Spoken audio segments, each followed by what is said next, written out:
Wonder, Chapter 17. Choose Kind. There was a lot of shuffling around when the bell rang, and everybody got up to leave. I checked my schedule, and it said my next class was English, room 321. I didn't stop to see if anyone else from my homeroom was going my way. I just zoomed out of the class and down the hall, and sat down as far from the front as possible. The teacher, a really tall man with a yellow beard, was writing on the chalkboard.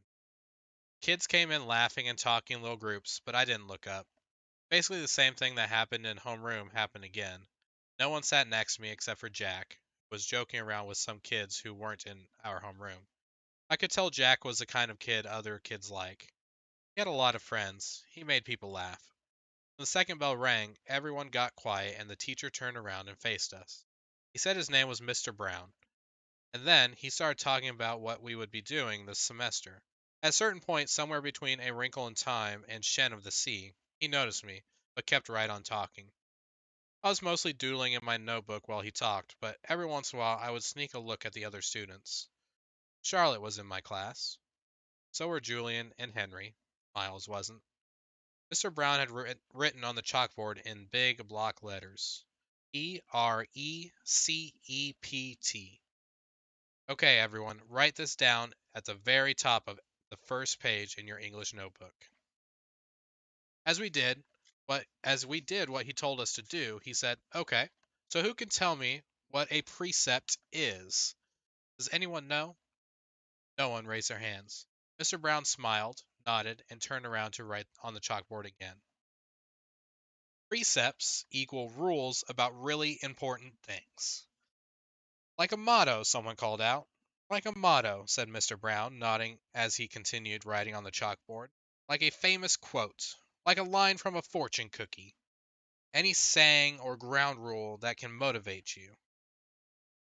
Basically, a precept is anything that helps guide us when making decisions about really important things.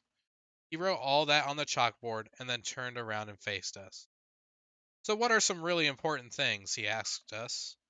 A few kids raised their hands, and as he pointed to them, they gave their answers, which he wrote on the chalkboard in really, really sloppy handwriting.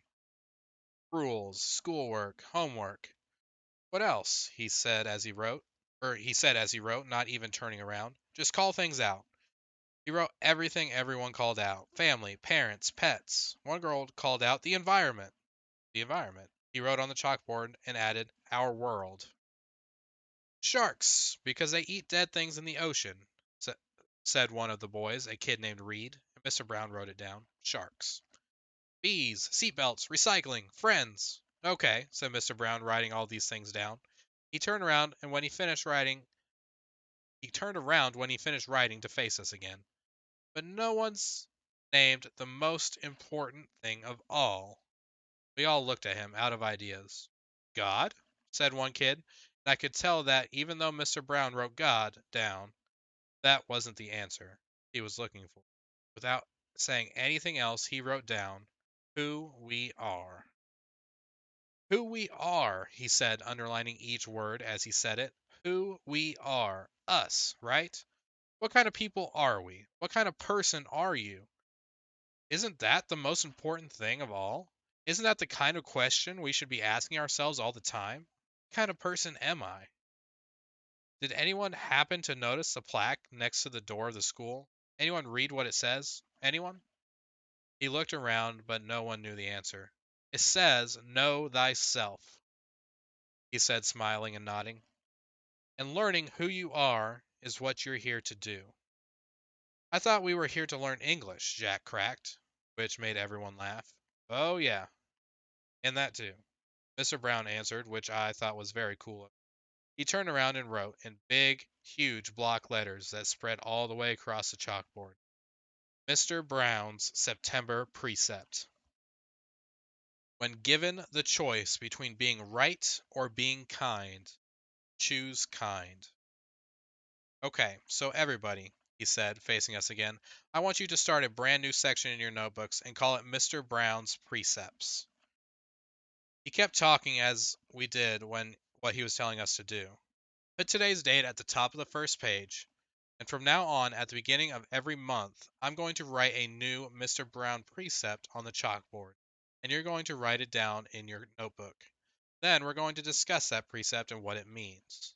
And at the end of the month, you're going to write an essay about it, about what it means to you. So by the end of the year, you'll all have your own list of precepts to take away with you. Over the summer, I ask all my students to come up with their very own personal precept, write it on a postcard, and mail it to me from wherever you go on your summer vacation. People really do that? Said one girl whose name I didn't know. Oh, yeah, he answered. People really do that. I've had students send me new precepts years after they've graduated from this school, actually. It's pretty amazing. He paused and stroked his beard.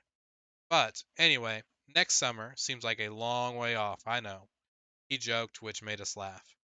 So everybody relax a bit while I take attendance, and then when we're finished with that, I'll start telling you about all the fun stuff we're going to do this year in English.